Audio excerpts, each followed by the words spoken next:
Hello नमस्कार दोस्तों, welcome to entertainment for you. और आज के हमारे वीडियो में हम बात करने वाले हैं भोजपुरी फिल्म आए हम बाराती बारात लेके का life time box office collection. तो वीडियो को पूरा देखें। वीडियो पसंद आएगा तो लाइक करें, चैनल को सब्सक्राइब करें और अपनी डिमांड कमेंट करें। हम आपकी डिमांड में वीडियो ज़रूर बनाएंगे। और इस वीडियो की डिमांड की है हुसैन अहमद ने। तो हुसैन जी, ये वीडियो आपकी डिमांड पे। फिल्म में लीड रोल में है दिनेश लाल यादव निरहुआ। फीमेल लीड है जसविंदर कौर, जो कि एक पंजाबी एक्ट्रेस है। को स्टार की बात करें तो को स्टार हैं अवधेश मिश्रा, संजय पांडे, किरण यादव और बहुत सारे बेहतरीन कलाकार। इस फिल्म को प्रोड्यूस किया था संजय सिंह और प्रदीप जी ने। फिल्म को लिखा भी था संजय सिंह ने। और वहीं फिल्म को डायरेक्ट किया था मंजुल ठाकुर जी ने। और मंजुल ठाकुर काफ़ी अच्छी फिल्में लिखते हैं और काफ़ी अच्छी फिल्में डायरेक्ट करते हैं। उनकी जो फिल्में होती हैं आप फैमिली के साथ देख सकते हो।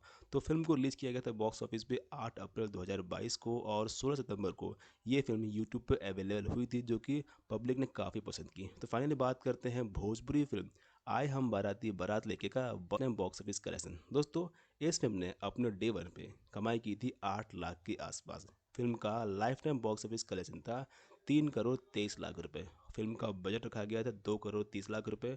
और ये फिल्म बॉक्स ऑफिस पे हिट साबित हुई थी। दोस्तों, अगर आपने फिल्म देखी है तो अच्छी बात है। और आपने ये फिल्म नहीं देखी है तो यूट्यूब पे आपको ये फिल्म फ्री में अवेलेबल है देखने के लिए। एक बार ज़रूर देखें, काफ़ी अच्छी फिल्म है और फुल टू फैमिली के साथ ये फिल्म आप देख सकते हो, एंजॉय कर सकते हो। दोस्तों, अगर आपको वीडियो पसंद आए तो लाइक करें, चैनल सब्सक्राइब करें और ऐसे ही वीडियो के लिए बेल आइकन ज़रूर प्रेस करें। Thanks for watching.